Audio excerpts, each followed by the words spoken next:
It's your daily dose of Donna. Welcome to the show. Today is Wednesday, November 19th. How is everyone doing today? Hope you guys are doing well.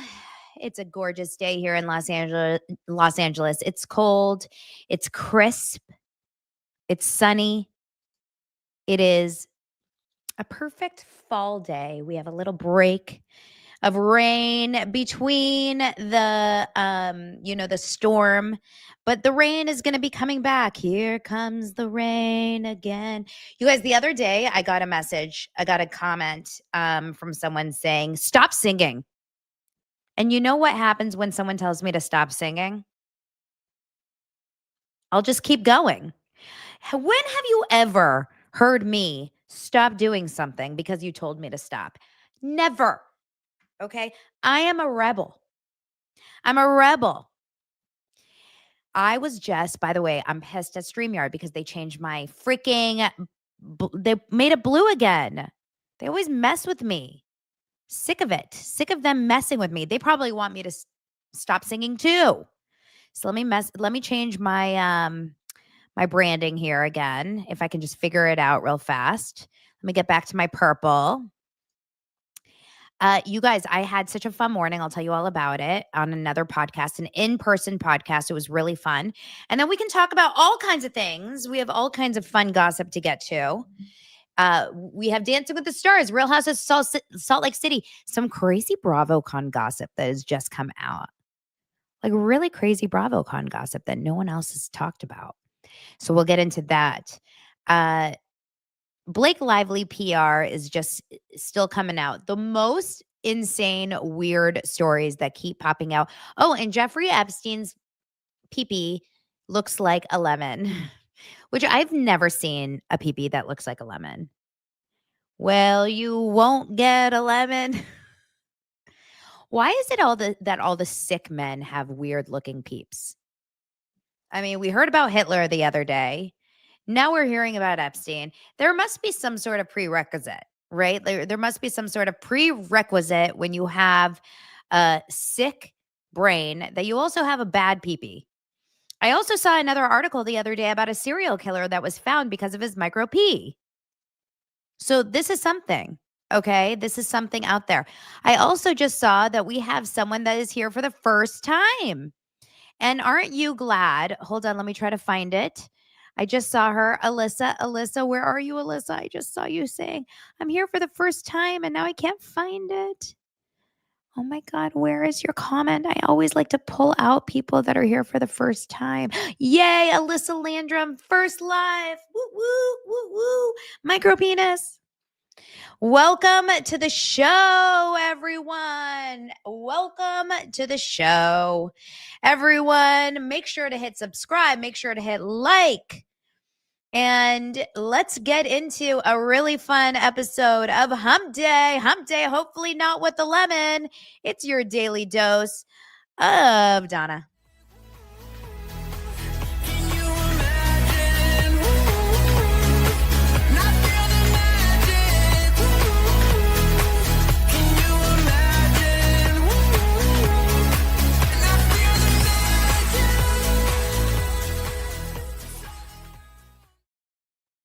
So I am on a group text with my friends, Zach and Molly, and we're talking about micropenises.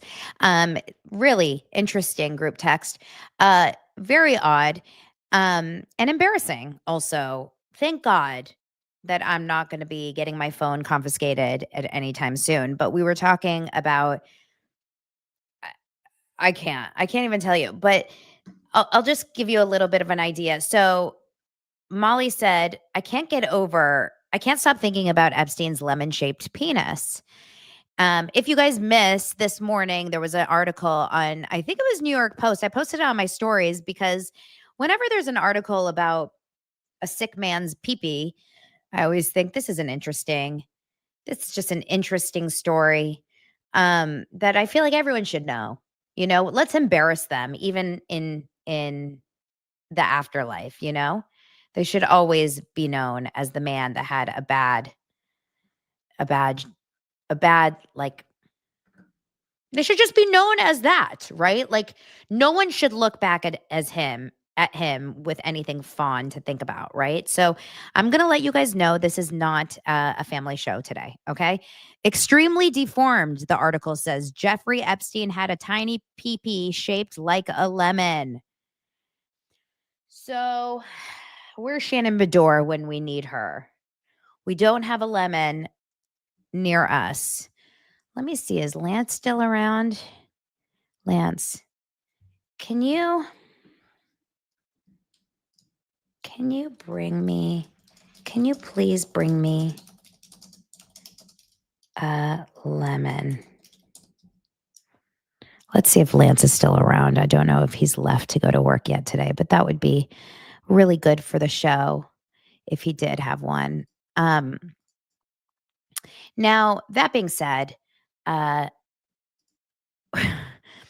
this show has gone off the rails already. We're only 6 minutes in, but when you see an article like that, you have to say, wow, wow. It does make so much sense, doesn't it? It does track for so much out. So Tanya says carcass out. Yeah, it does track. Now, I will continue with the text message. Um, Molly says, men with beautiful penises are normal. Men with ugly penises are sociopaths. My computer is tripping out. Do you see this? Like my computer doesn't want to work with me today.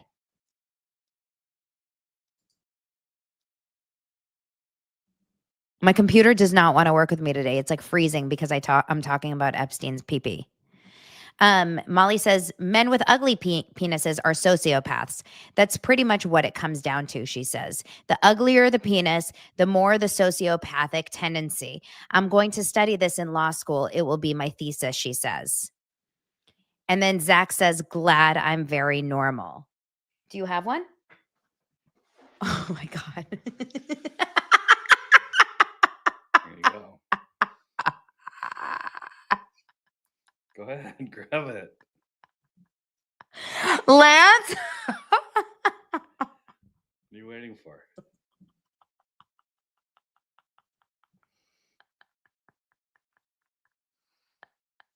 I'm dead. I cannot. You must have been watching my show. What are we waiting for? There you go. Hi, dosers. Bye.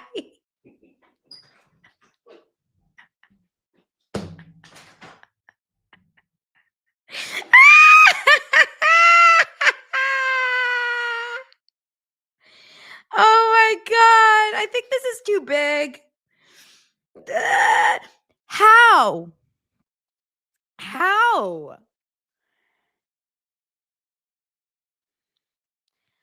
I don't think.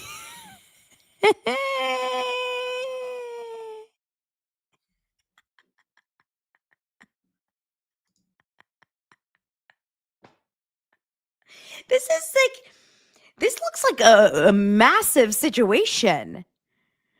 Whoo. Ow. Like, ow. For real. What kind? Are you sure this was a positive? This was not positive. This is not a smear article. This is a puff piece on Epstein.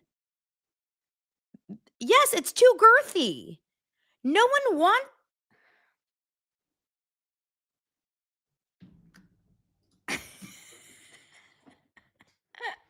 If Blake Lively was here, we would get a CRD complaint. That was insane. Oh my God. That was okay. Lance Bowling deserves 10% of today's episode. He did amazing. They meant a Meyer lemon and like a baby Meyer lemon. This came from our tree. Okay. We raise big lemons in the Bowling household. Only big lemons. That was a great opening to the show. Make sure to subscribe and hit the like button if you liked what you saw. Wow. Wow, wow, wow, wow, wow, wow. He deserves a smash burger after that. You guys are so funny. You've been around. You understand the assignment. Okay. So anyway, the text continues. Zach goes, Zach goes, I'm glad I'm very normal. And I said, I need proof. And then Molly says, do we need an intimacy coordinator? And I said, Molly says, I wonder if it's the same for V's, vag. And I said, well, my V looks like a lemon. And Zach says, the gays I do my Wednesday episodes with, we've all seen each other's D's. And then Zach says, no, we send pics of each other's D's. And then he says, you and Donna have never exchanged pics of your da-da-da? And Molly just asked, Donna, have you ever sent pics of your V to your friend group for funsies? These people are sick. I'm out of that group text. What kind of people are these? These people are so sick. I've never sent a group text a picture of my privates. Have you? Is this a normal thing that people do? Never. Never. I don't even send it to Lance. Like in these days with the cloud, who would ever put that out there? No way. There's OnlyFans for that. All right, let's get into the show.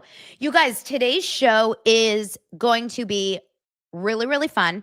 We have some great sponsors. One of them is my favorite family calendar. After that spicy opening, I can't believe this, is my favorite family calendar, and it's owned by my friend Jess, plus a couple of my other friends. And I really honestly have to shout it out because it's truly something I use. It's called the Jam Family Calendar. I love this calendar so much. It's an app for your phone, but you can also have the desktop version. It combines shared calendars, to-dos, lists, and reminders all in one app. You can tag who is going, who is driving, what you need to bring. It's perfect for families.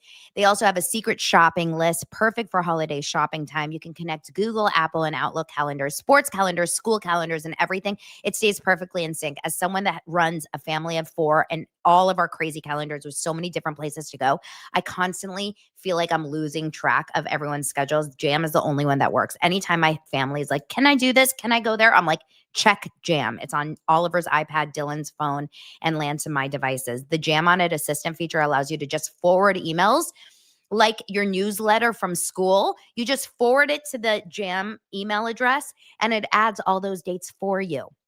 It auto-populates into the calendar, including who's going, what needs to get done, or bought ahead of time. It's super smart. It's simple enough for kids and grandparents to use, and smart enough to manage everything from soccer practice to date night. And it's available on iOS, Android, tablet, computer, every device. So go to jamfamilycalendar.com, use code DOSERS, and you will get 40% off any plan.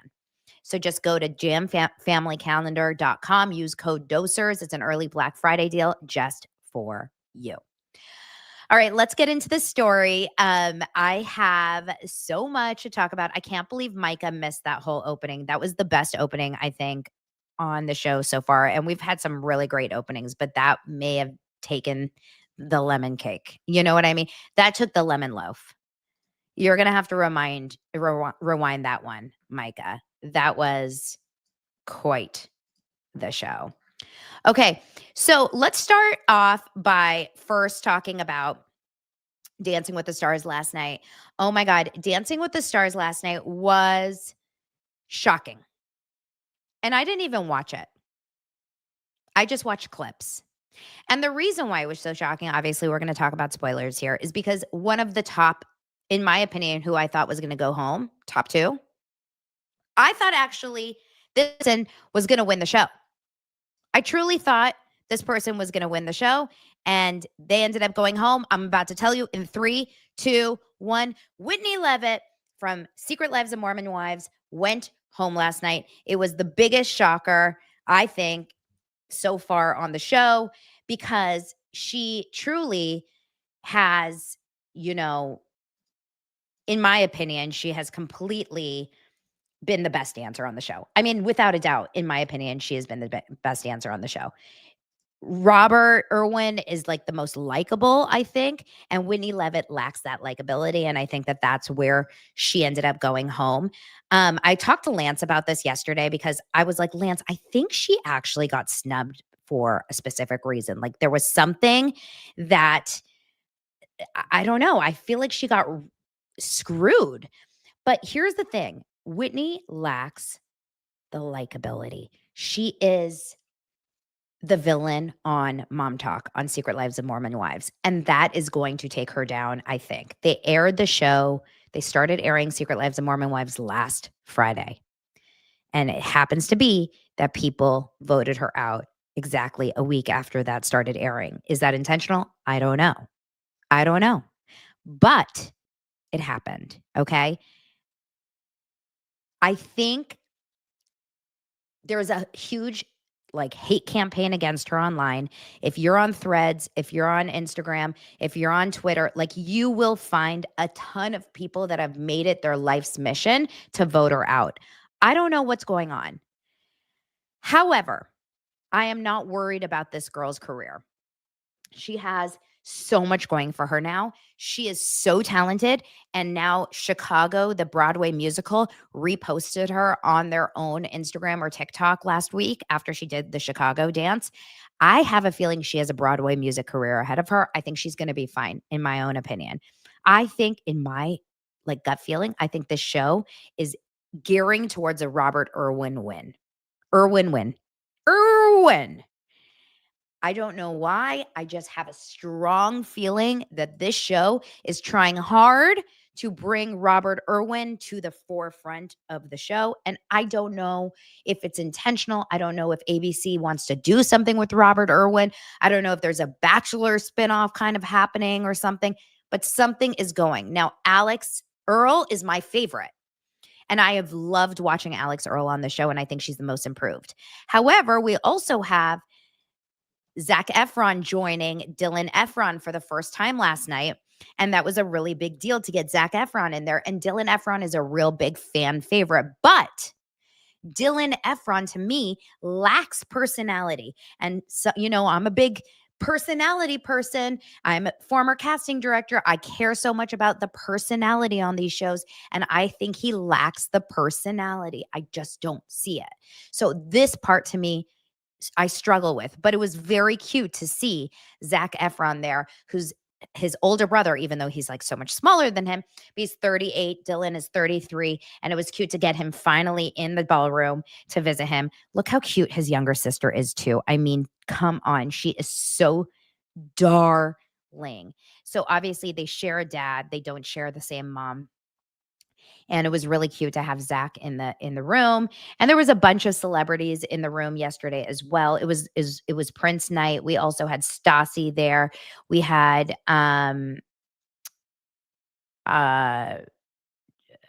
what's her name? Caitlin Bristow was there. A bunch of different celebrities. And honestly, what was I going to tell you about Dancing with the Stars this year? It's so crazy. I have never had this happen. So Lance, obviously he works on the show, and we're friendly with the audience coordinator. She's very sweet. She is kind. She works her butt off. It's truly, truly the hardest job ever, coordinating that audience and handling all the tickets and the things and the people coming in and out of that show every single week. I mean, it's a really, really intense job getting all the seats filled. I mean, not getting them filled because it's such a popular show, but managing all the names and everything. But now Lance has worked on the show, I think 9 seasons or 10 seasons. And every single season that I've wanted to go, which is just the last few seasons, the first few seasons, I didn't care as much. But I've never had a hard time getting tickets. Last season, I think I went 3 or 4 times. 2 seasons ago, I think I went 3 times. This season, I went opening night with my friend Molly, premiere night. And since then, I cannot get a seat. Like, we tried to go, I want to say Disney night. I was like, Lance, can you get tickets for myself and maybe like Zach or whatever? We couldn't go. We could not go. And it was, Lance is like, they're sold out from now until the end of the season. Like, there's absolutely no openings. And obviously, if I was Stassi or whatever, or if I was a friend of talent, I would probably be able to get in. It's never been this popular. This show has taken the F off. It's crazy. I don't know how they beat it next season. I don't know how they go even bigger than this. Like, it's really wild, but it's pretty cool for the show that they've been able to explode for such a younger audience. But I think this is the move. They have to bring on some TikTokers. They have to, bring on some younger people. But now I'm not surprised Elaine didn't go home. I think she takes the older vote from the Andy Richter fans. I'm kind of surprised Jordan didn't go home because I think Jordan kind of, to me, honestly, I think she kind of is a little forgettable compared to all the other big personalities out there. But Whitney was the most shocking. Like, you couldn't have paid me money to guess that Whitney would have gone home. That's just my feeling. But it happened. Whitney went home. There you go. So now we're down to Elaine, Jordan, Dylan, Robert, Alix. That's it. 5 left into the finals. And that's it.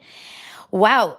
Dylan, Enrique says, I don't care. I need Dylan to win. I think you're the only person that feels that way. Literally the only person that feels this way. I do not. I do not want Dylan to win. So, okay. Let's move on to another little story. I want to talk for a second about this Blake PR campaign that's happening. I'll make it really short because I don't want to spend a lot of time on Blake today. But this is an annoying article that just popped up in my feed yesterday. And I swear to God, I was like, what the hell is this about Blake Lively? This is so ridiculous, you guys. Oh my God, Molly's here. I was just talking about our group text. I have never once sent, Molly, I've never once sent a picture of my private parts to my friends. Okay? Never. That's so weird. And Molly, I don't want to see yours either. So please don't send it to me. Thanks. So back to Blake. What is this article? What actors have to say about kissing Blake Lively? What is this? Why? What is this? No one wants to know. No one cares and no one wants to know. And why is this coming up in our articles? Kissing co-stars just another day at the office for Blake Lively. From minty fresh makeouts to a real-life husband's review of their on-screen smooch. Here's what's been said about Lively's kisses. Now, I get awkward at times, but when it comes to that's how little bit I care about the story. I truly don't care, and I don't want to know. I really don't care about what it is. But what I think it is it's a PR spin and some sort of a play on the words of, I don't want to kiss that woman. Because remember, Justin Baldoni says, the last thing I want to do is kiss that woman. And now we have to find out about what really people think about kissing her. No one wants to kiss her right now. Okay? This is so ridiculous. Then, exactly, Holly says it exactly that. So when you Google Blake and kiss, this comes up rather than her improv kiss with JB. Exactly. Because you remember she faked that kiss or improv that kiss. And this is, we're in like PR 101. This is PR 101 for 9th grade is how Leslie Sloan operates. Another article that came up out of nowhere, so strange, is this one in Us Weekly. Gossip Girl's Margaret Collins shares update on Blake Lively. Gossip Girl co-star Blake Lively after wild recent run-in. Wild. So wild. Margaret Collins recently caught up with her former Gossip Girl co-star Blake Lively 13 years after the beloved teen drama went on the air. I ran into Blake on the street, which was hysterical because she's such a big star now. It was a big bear hug on the streets of New York, and she was just having lunch in a cafe. Colin exclusively told Us Weekly while promoting her Hallmark film, Three Wisest Men. That was really wild. That was a couple of months ago after I came back from shooting in Vancouver. What are the odds? Calling their random run-in good. Colin also shared a brief update on Lively. She's a happy mom and she's doing really good. Is she, though? Is she? Like, why is that news? That's news. This is either it's Us Weekly reaching, or it's Margaret reaching, or it's Leslie Sloan reaching. Like, someone's reaching and I'm done with the reaching. Do your arms hurt? Do your arms hurt from reaching? Do you need a massage? Okay, let's move on to more interesting stories and not Blake Lively. Sounds like AI Gary. Oh, Margaret. Oh, there's Blake Lively. She's so wonderful. She's in a cafe. She's doing good. Oh. Guys, this next story is brought to you by Lola Blankets. As you guys know, it's cold. We need to get cozy, and I need you guys to get cozy with Lola Blankets, and you guys can get 40% off your entire order at lolablankets.com by using code Daily Dose at checkout. Why Lola Blankets? Because it's the world's #1 blanket crafted with ultra soft luxury vegan faux fur and a signature 4-way stretch that sets it apart. It's machine washable, double hemmed for durability, and stays flawless. No pilling, no shedding, even after repeated washes. It's the kind of quality you feel the moment you touch it. And during the holidays, it's the kind of gift that feels extra special because you know it will last for years to come. Lola, I hate that word. Lola is my go-to gift. It's personal, beautiful, and something people actually use every day. Around the holidays, it's the ultimate present, cozy, thoughtful, and guaranteed to get that, oh, wow, reaction. It's one of those rare gifts that works for everyone: family, friends, hosts, even that person who's impossible to shop for. This time of year when you're decorating and pulling your home together, a Lola isn't just a blanket. It's the missing piece that makes your space feel complete, warm, and inviting. It comes in a range of sizes. Extra large is massive. They call it the biggest blanket on the internet. There's also weighted blankets and matching pillows. Give the gift of softness this holiday season with Lola Blankets. For a limited time, our listeners are getting a huge 40% off their entire order at lolablankets.com by using code DailyDose at checkout. Just head to lolablankets.com and use code DailyDose for 40% off. After you purchase, they're going to ask you where you heard about them. Please support my show and tell them I sent you. All right. Let's keep it moving, keep it moving, keep it moving. Thanks, Laura. You guys, Jock Peterson, the infamous Jock, who Tamra Judge had a conversation with on Real Housewives of OC. He's the reporter for the Daily Mail, wrote a banger of an article for the Daily Mail all about BravoCon snubs and secrets revealed. And these are juicy. These are juicy. Are you ready? These are all kinds of secrets revealed from BravoCon. But before I actually get into those secrets, I want to tell you guys about a Jeff Lewis little drama. So Jeff Lewis had my boyfriend on his show yesterday. Yeah. Craig Conover was on Jeff Lewis yesterday. What? I don't feel good about it. I'm jealous. I don't feel good about it. Whose birthday is in the comments? Josh? Happy birthday to you. Happy birthday to you. Happy birthday to Joshy. Happy birthday to you. A lemon for you. Happy birthday. Okay. So, Jeff Lewis had my boyfriend Craig on his show yesterday.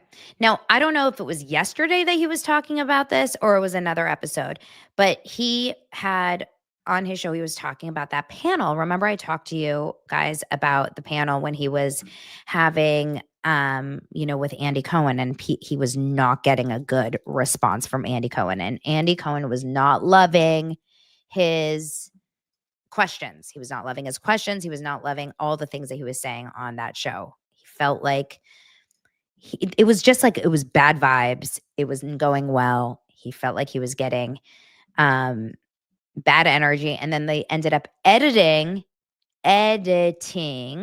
a lot of it out. Well, according to Jeff, he felt like he was actually frustrated with Andy Cohen afterwards. And he felt like he was kind of being treated really shitty and almost set up after that panel by Andy. Almost Andy, like, kind of screwed him. Here is All About TRH, the Instagram and podcast All About TRH posting the clip on X. Let me play it for you guys. And let me know what you think. This is a clip from Jeff Lewis's show talking about how he felt set up by Andy Cohen. I gave him those questions ahead of time. All of those answers were thoughtfully crafted responses. And I honestly think there was not a lot. And you know what pissed me off too? Is that I'm asking you, how are you going to fix Real Housewives of Orange County? Oh, we're working on whatever. You were hiring Vicky. So a few hours later, you announced that you're bringing Vicky back full time. Fucking tease it then. Yeah. Tease it, but don't pretend like you don't know what I'm talking about. And then 3 hours later, announce that Vicky's coming back. And then also I had asked him about New York, Real Housewives of New York. What are you going to do? And the next day, all the cast is set. Well, why don't you tease that then? I just felt like I was very much set up for failure. Very much. Interesting that Jeff is like talking so openly about it on that show, on his show about Andy, his boss. I mean, his boss in more ways than one. He's on Radio Andy, and he just got picked up officially by Bravo to do. I mean, Andy's not necessarily his boss at Bravo, but I think he wants Andy to produce the new Flipping Out. He also did say, and I can't remember where I found this clip, but he also did say in another clip, he did say something along the lines that he felt, one of his friends said to him that she felt he came off really aggressive. Jeff came off really aggressive in that interview. And he felt like he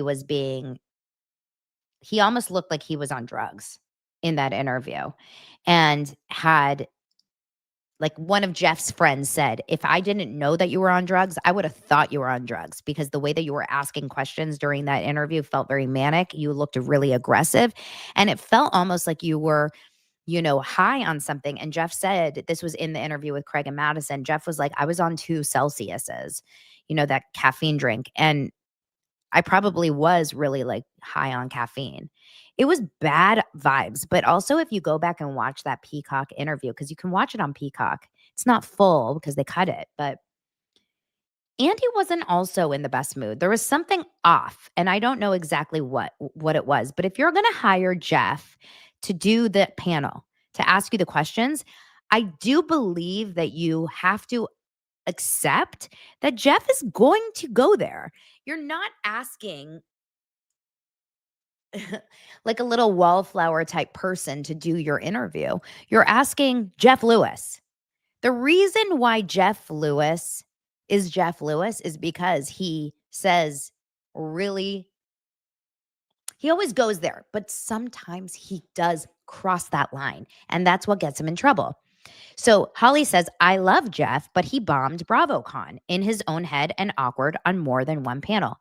I do agree with that.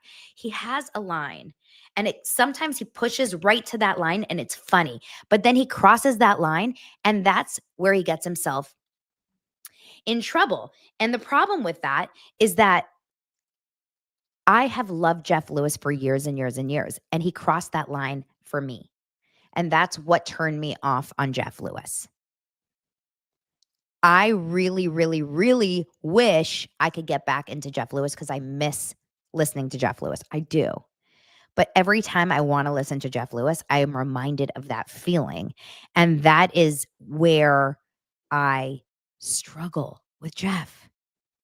Does that make sense? I struggle with Jeff because it's almost like going back to a boyfriend that hurt you. Like an ex-boyfriend that hurt you. It's like you want to you remember the good memories, even though he didn't like come out at me personally, although he did say something about me personally on his show that hurt my feelings. You want to you remember the good memories, and so you like go back wanting to laugh and wanting to have those good times, and then you hear him and you're like, it triggers that feeling of like, oh, you hurt me, or you hurt that person, or you hurt that group of people, or you hurt my friend, or you said that mean thing about. So it's tough. It's like a tricky thing. But yesterday I heard a clip of him talking to Craig and Madison, and I was like, I kind of miss Jeff. Like, I want to go back and listen again. But then you hear stuff like that and you're like, I don't know. I struggle with it. What do you guys think? Do you still listen to Jeff Lewis? Are you still in there, or are you over it? Okay. Back to the BravoCon secret snubs and shocking moments from BravoCon that you didn't see. This is a pay article, but I get you in there. Don't you worry. Okay. So, Bravo's biggest stars prove that the drama never stops at the fourth ever BravoCon. The convention, it says, well, plenty of tea was spilled on stage. The real bombs were dropped once the cameras went down. Daily Mail was on ground to catch all the action you didn't get to see. Okay, so the first thing that happened was, well, BravoCon didn't officially start until Friday. Most of the talent and VIPs arrived in Vegas on Thursday to start partying earlier. Real Housewives of New Jersey Margaret Josephs kicked things off by throwing a bash to celebrate her mocktail line soiree, with Melissa Gorga and Jen Fessler both attending. However, Jersey OG Teresa was left off the guest list, despite the skinny Italian author conveniently making amends with both Melissa and Joe after years of family feuding. So Margaret left Teresa off the guest list. So far, Teresa hasn't been included into any test filming for New Jersey's upcoming 15th season, which Daily Mail hears could be a revamped version of the show. Margaret and Melissa are two of the vets who have been included in test shoots, which has left Teresa feeling antsy about her future on the show. Margaret has been hoping to see Teresa ride off into the sunset for good, but she may not get her way now that Teresa and Melissa are friends again. Melissa was gushing about the family reconciliation at the soiree party and is hoping for the Gorgas and the Giudices to spend the holidays together this year. This hasn't gone down well with Margaret, who seemed disappointed by the news at her soiree shindig and later made it clear during press interviews that she's unsure about Teresa's intentions. Once again, you guys, we asked the other day, are you guys unsure about Teresa's intentions? Do you think that Teresa and Melissa got along specifically for the show, or do you actually believe that, that they're actually friendly in real life? Okay, the next piece of gossip. Fan frenzy. Most of Bravo's biggest stars stayed at the Four Seasons, which ended up turning into its own mini BravoCon. Well, I could have told you guys this. A few years ago, 2 years ago, I found out through a friend of mine that everyone was staying at the Four Seasons. And I wasn't staying at the Four Seasons, but because I knew everyone was staying at the Four Seasons and my girlfriend was staying at the Four Seasons, we went to the Four Seasons and hung out at the bar at the Four Seasons. And that's where I got to meet all the housewives having drinks. And that, I guess, has gotten out and everyone knows that now. So the Four Seasons is actually better than BravoCon to have one-on-one time with all the cast. The problem is now everyone knows it. So listen to what happens. It says, once people found out where the talent were holed up, the lobby and the entrance of the luxury hotel were filled with throngs of fans desperate for a moment with their favorite Bravo celebrity. The bar was cordoned off for guests only, which didn't used to happen, but I guess now they have to do that.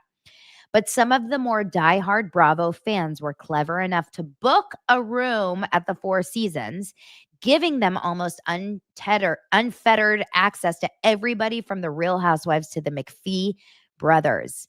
Some fans didn't even buy tickets to BravoCon and instead focused solely on stalking the Four Seasons. That's crazy. While most of the talent were more than happy to mingle with the masses, the nonstop barrage of selfies and chit-chat started to wear thin on a few. I've been on my feet all day, and now I can't even get back to my room without taking 1,000 effing photos, complained one West Coast housewife. Who could that be? West Coast housewife. Camera, maybe? I've been on my feet all day, and I can't even get back to my room without taking 1,000 effing photos. Sutton. I would say Sutton. I feel like Michael Jackson when he dangled his baby off the balcony, joked another. Other Bravo lebs were scared that they may get caught misbehaving and end up on the blogs. What blogs? We're all drinking and partying and sneaking into each other's rooms. The last thing I need is to get secretly recorded by some fan and blasted all over social media, said one exacerbated bar star. You mean like Shep? Shep? Okay. Now, this one is no shock to me whatsoever, and it's about Kyle and Amanda. It says, it's no secret that Summer House stars Kyle Cook and Amanda Batula are having marital woes, but things seem to even be worse than their fans realize. Outside of a Summer House panel and some joint press commitments, the couple completely avoided each other all weekend. Now, I'm not surprised about this the second I heard that Amanda was noticeably absent from Kyle's DJ gig at Hakkasan, even though a number of stars from Summer House and Vanderpump Rules hit the club to support him. Can you imagine me, you guys? Or can you imagine going to Vegas for BravoCon? Your husband is DJing a huge event that all of your castmates and friends from the event are at, and you pass on going? She hates him. He hates her and she hates him. The next night, Amanda skipped a private dinner at Boa Steakhouse that Kyle was at with the Valley cast, leaving many wondering how long their marriage has left. Not long at all, in my opinion. All right, the next one says block party. After they were done with their BravoCon duties on Saturday, a number of Real Housewives stars and one Vanderpump Rules OG hit the New Kids on the Block concert at the Park MGM. That's where Zach Peter was. While they were all given VIP treatment, one star overestimated her celebrity status and attempted to march backstage and hit the green room with the band, only to be swiftly stopped at security and refuse entry. Furious that she'd been snubbed, she then whipped out her phone and made an angry call to her manager.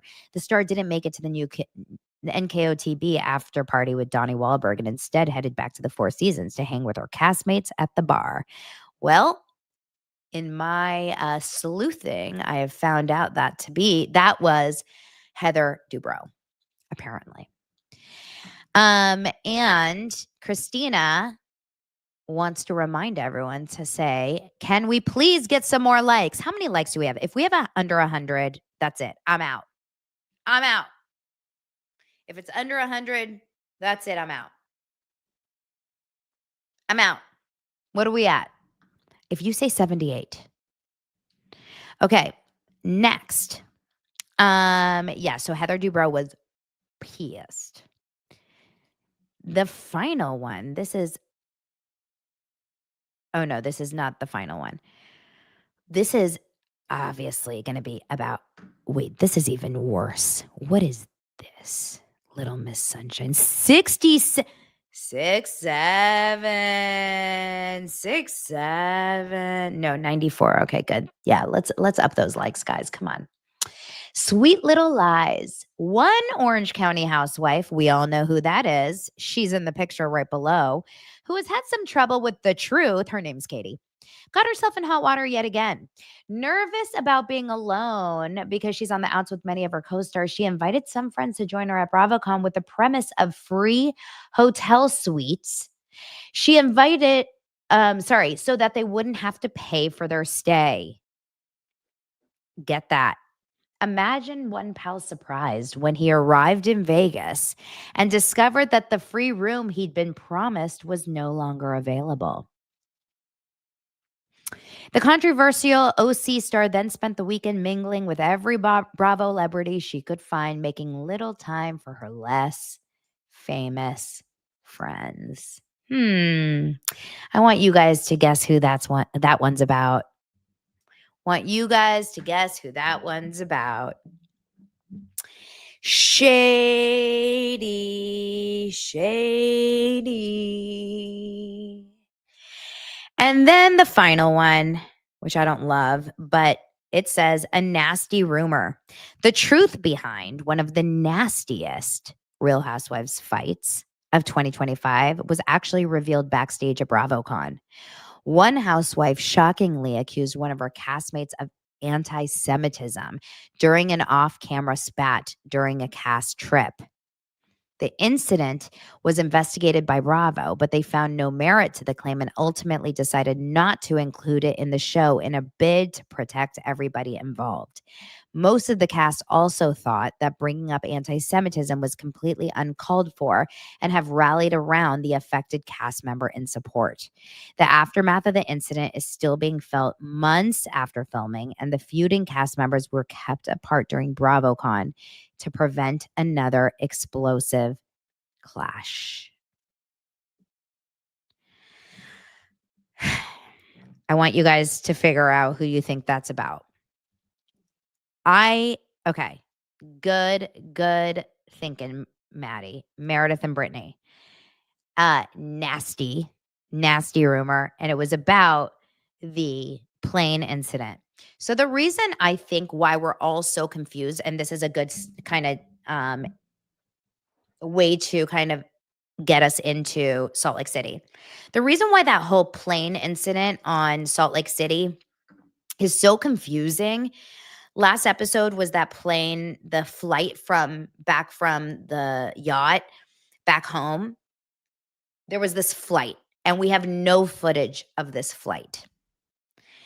And I think why we have no footage of this flight is probably because of this.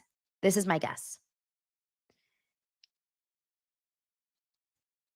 There was probably words being thrown around that Bravo doesn't even want to go there. That's my guess. Because I guarantee you, I think that it was filmed. I bet someone did film it, but they don't even want to film it and they don't want to even put it on the show because it does have to do with this topic. And it's so heavy and it's so, I don't want to say politically charged, but it does feel a little bit too politically charged right now.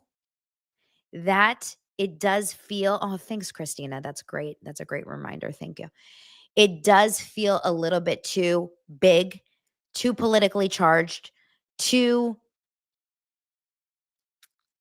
emotionally charged in these days, as you guys know, to bring something like that up. And I worry that, not worry, but I imagine that is why they've decided to just ixnay on the entire filming of showing any footage from the plane, which is why all of us are very confused on the storyline. If you rewatch the telling of what happened on that flight, none of it makes sense. I rewatched it. So basically what they're saying is like Meredith got mad and started yelling all these things over at Brittany, but Brittany was so confused. And then there was shaking of seats and she was yelling. And then there was this and then there was that. And no one understands what's going on. No one gets it. So this makes sense because clearly Meredith feels that Brittany said something that triggered that for Meredith. Maddie says it would be a complete shutdown if Meredith wanted her bad behavior to be a closed case. Something happened enough for Meredith to feel so angry that she reacted in that way to Brittany. Brittany,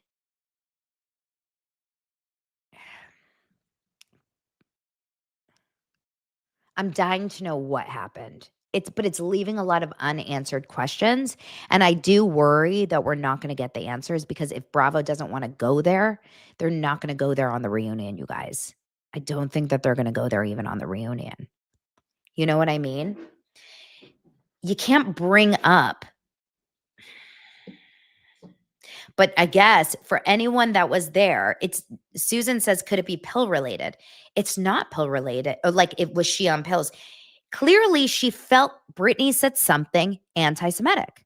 I mean, that's clearly what the story was. Now we just have to find out but if Bravo doesn't want to go there, they're not going to go there. They're not going to bring it up. Now I'm dying to know what it is. Now we need to know, right? What did Brittany say to Meredith that flipped Meredith off? You know? Lomas Sunshine says, I feel like Mary would not lie when she said that Meredith was too upset. And I think if Brittany said something so bad, then Meredith would mention it. No? Well, they could have all talked about it and Bravo could have just chosen to kind of edit around it. So there is a world of that. Maddie says, or is it manipulation by Meredith to cover her behavior? Totally can be too. Robin says, if there was any anti-Semitism, it should be exposed. Yes, but apparently Bravo looked into it and didn't merit it. And I mean, Bravo is not one to shy away from that kind of topic. They would. Bridget says, no, Meredith was overdramatic and almost all housewives are against Meredith in this. If anything, Meredith probably is saying something was said. See, these housewives would stand by Meredith if Brittany said something truly bad. I do believe they would. These housewives are not going to take Brittany's side if Brittany said something outrageously wrong. I really can't imagine. I can't imagine.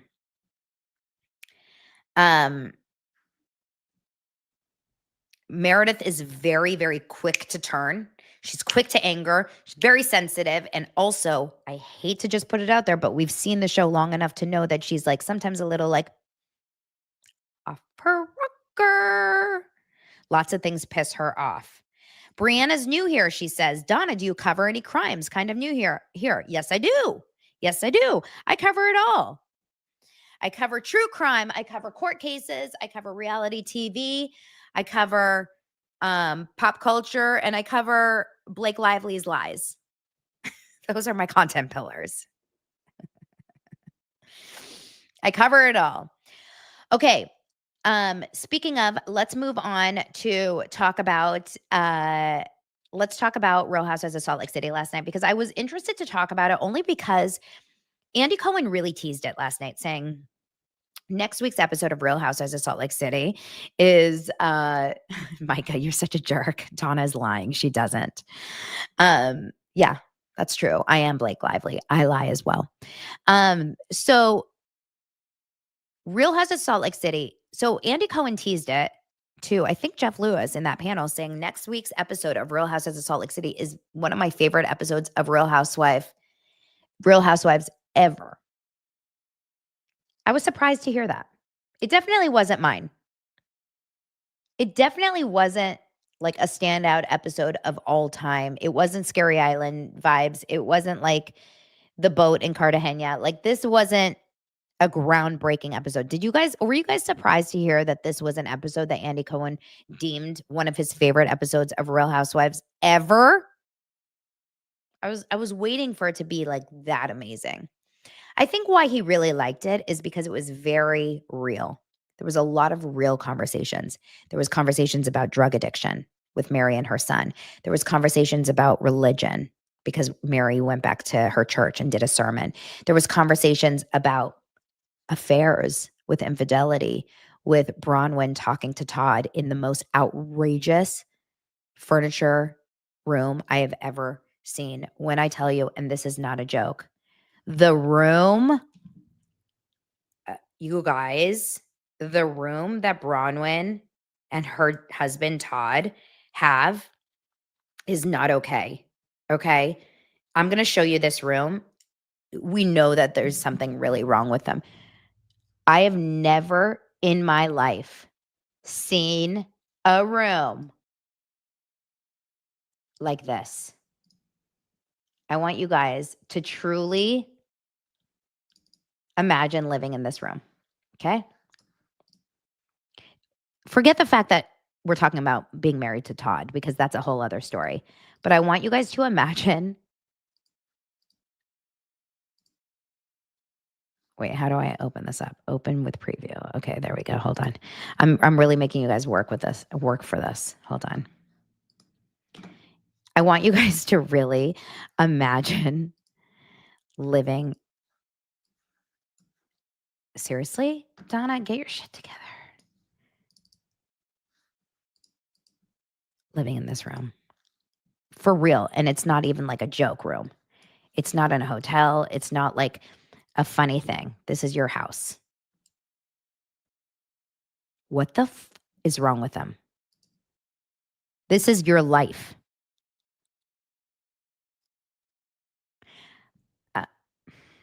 Are they in bumper cars? Are they in floats? Are they what? Okay. Name one good thing about this room. One. Name one good thing about this room. I'll wait. It ain't Todd. What is happening in this room? Poor Todd. I mean, he's cheating on her because this is the life that she's forcing him into live in. This man is, Susie said, it has walls. Is that a fireplace? I guess it has a fireplace. It could be warm, maybe. And you know it's covered in dog poop. It's a kids club on a cruise. That's what it looks like. You're right. It looks like a kids club on a cruise. That's exactly what it looks like. And it's probably covered in like kids' vomit. That's what it feels like it was. Okay, listen, I will tell you, there's a lot going on in this situation, but also the biggest problem is that she is very upset at Todd because, there was a, someone put on Twitter that Todd was looking at other girls on a flight. And so I told him, you gots to go. You gots to go. And I told him, I need a break. I need a break. Okay, you gots to go. And I'm not happy. But if he wants to have an open relationship, like, okay, I'm open to evolving with you, Todd. But like, not like this. Okay, not like this. I'm convinced it was planted, the story about the girls looking at girls on a plane. Now, that being said, my local congressman, Brad Sherman, he's a local Democratic congressman. He was just caught looking at women on Twitter on a plane. I just saw this article. This guy, Brad Sherman, look at my show becoming a political show. This guy, he denies looking at porn now, it says. My show became a political show, you guys. But this story, this guy, Brad Sherman, calls me with his auto calls every 5 seconds, okay? I get calls from Brad Sherman. Brad, stop calling me, especially now that these articles have come out about you, okay? Because I don't know, I'm on X all the time, and I've never once seen pictures of naked girls come up in my algorithm. This article came up. Democratic Rep Brad Sherman denies looking at PORN on flight, blames the X algorithm for salacious pics on his iPad. Yeah, this is the picture. Okay, it could be Todd. This is actually Todd, probably. Maybe. This probably was Todd. It's possible that whoever saw Brad Sherman thought it was Todd. Right? I have never once, okay, Micah, I'm sorry that our algorithm is not the same. I have never once looked through X and found half-naked girls.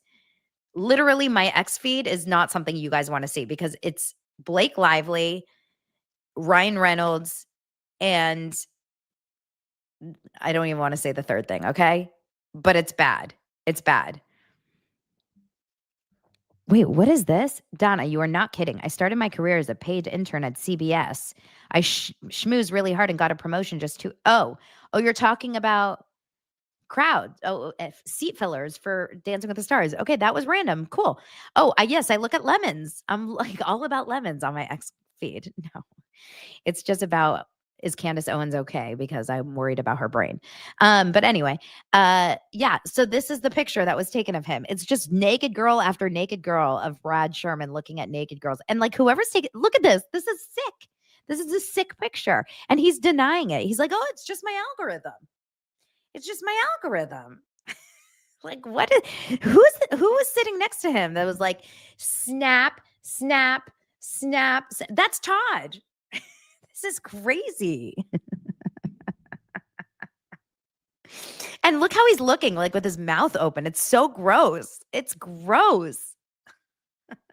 Brad better never call me again. And they all look like this. Sorry. They all look like this guy. I can't. But anyway, that's Todd. That was Todd on a plane too. It was so gross. It was so gross. He's like, he's making that face like, oh.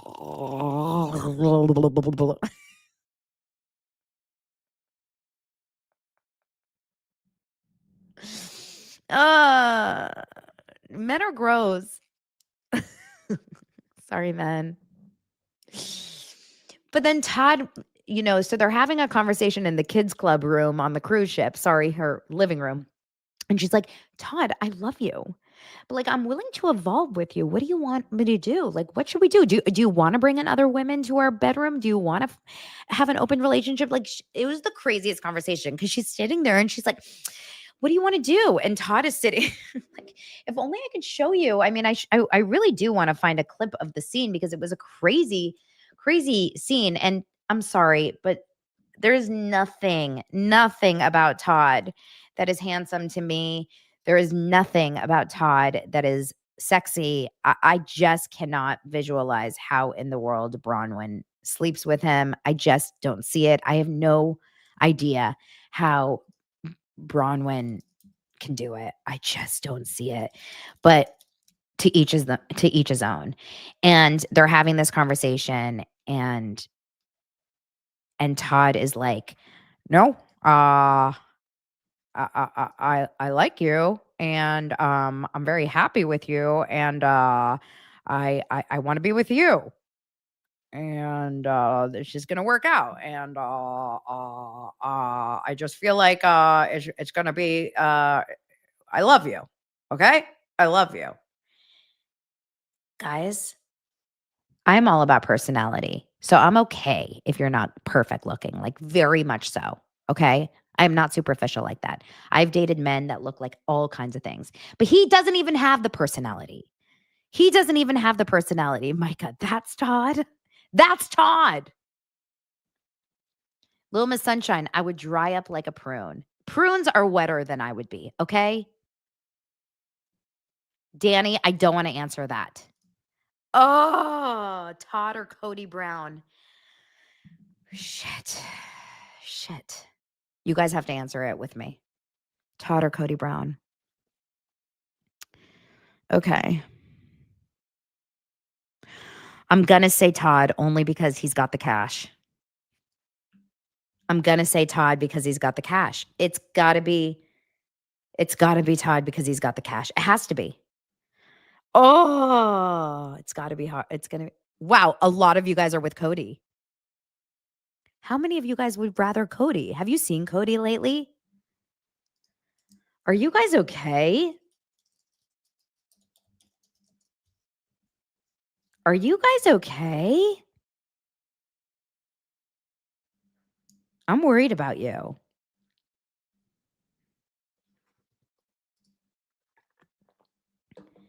Let's watch this. This concerns me that you guys are all okay with Cody.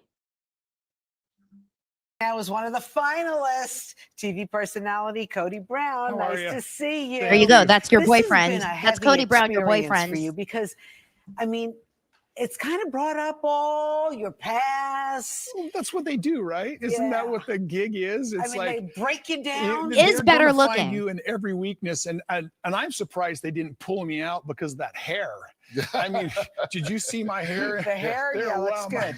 My hair was problematic. So did you really? Because everybody. I'm sorry. What? He said my hair was problematic. He's finally saying it, but look at his hair I was now. wondering if you had genuine growth or just trying to get a little attention on. When you're talking about attention, I got a big mouth and it runs all the time. So it's sort of like, I don't care if you give me attention or not, I'm still talking to you. Okay, good luck. Good luck for everyone that chose Cody Brown over this. Oh God, but this guy. Oh, shit. It's Sophie's choice. It's so bad. It's so bad. Who do we choose? It's so. You know what? I'm Bronwyn right now, having to choose between Cody and Todd. But I would rather the money. I would pick the money. I would pick the money over Robin's life. Whose life would you rather? Bronwyn's life or Robin's life? Bronwyn's. Solution, pick Todd and let him cheat. There you go. And then you're on Real Housewives of Salt Lake City on Bravo rather than Sister Wives on TLC. You have a better life. I'd go gay. So would I. I'd be a lesbian. No problem. Life is better. Buy a Subaru. Okay. So anyway, they end up having this conversation. Bronwyn's begging for him to have an open relationship. She's begging for him to choose an open relationship. And he's like, no, I want to be with you. And she's like, okay.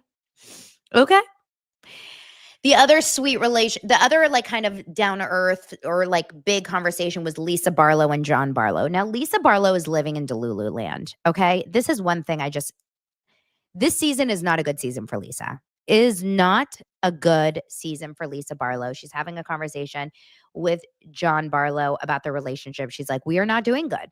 Okay. There's no question. We are not doing good. And we're struggling. And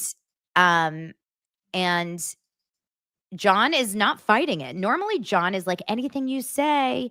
But this one, he's like, yeah, you're right. We're not doing good. And he's like, it's because you don't let me talk. You never listen. You don't, you're not, doing like, you don't, it's either your way or no way is basically, she says you either grow together or grow apart. We're not the same people that we were 22 years ago. She goes, you never hug me anymore. I mean, it was actually kind of a sad moment for them. But he's trying to say, like, you are A, B, and C. And she can't capture it. Like, she lacks any ability for self-reflection. It's the biggest mistake of Lisa Barlow's personality. She doesn't have the ability to self-reflect. She lacks the ability. Problem. And then the sweetest moment, which actually brought me to tears, was Mary Cosby in the church. And there's going to be a special coming out on TLC saying that she's in a cult, that she's running a cult. But I actually don't want to think that that's true. And I really hope that it's not true, because it was a beautiful, beautiful, beautiful scene. And the reason why I thought it was a beautiful scene is because she seemed so well. I just thought it was really like, it was a nice moment. She was kind. She was sweet. She was praying for everyone. Everyone was crying. She's there for her son, who obviously is struggling with drugs. How can you hate on that? I am a big person that is okay with faith. Like, I am all about loving on people who are filled with faith. Christian, Catholic, Mormon, Jewish. Like, I'm obviously not naming all of them, but if you are coming from a good place, if you are of a good faith and like you're not out to injure others, hurt people, attack people, like you just want good for yourself and others, like, go do. Like, I'm for that. I don't see any negative thing about any of that. And I thought it was such a beautiful, beautiful moment. I loved that last scene. I was literally tearing up watching Mary do her thing in that church. And but yeah, there's some bad stuff that is being said about it. So I really hope that it's not true. That's not a cult. We'll see. That being said, is there any other stories from today? Did I miss anything from last night's episode that I need to talk about? Oh, Kevin Spacey reveals he is currently homeless. Oh, that's not good. Let's see. I don't need to talk about Kevin Spacey. Smokey Robinson is accused of sexual battery by 2 more workers. Not shocked by that at all. We can get into that. Are you guys interested in the Smokey Robinson story or no? Anyone? Let me know in the comments if you're interested in that. Wait, what did you say, Micah, about religion?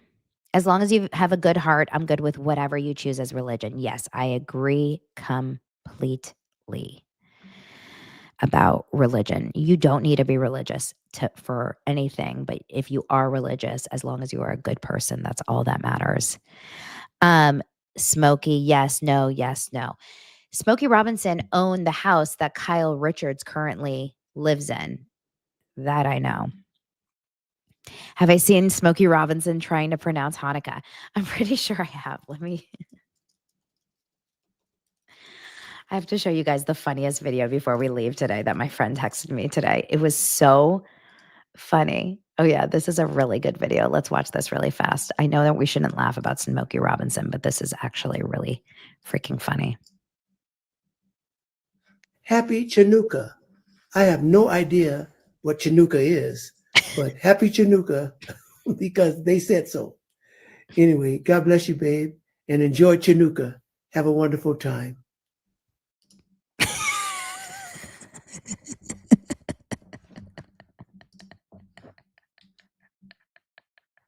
Happy Chanukah. Here's another funny story, a funny little clip that my friend Seth sent this morning. This is so funny, you guys. Hold on. I'm sure you guys have seen this too.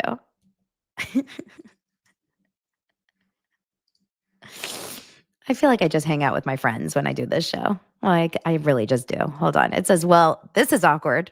I wonder if you guys have seen this. These are looking for a man who's been spotted sneaking into women's restrooms across the downtown area.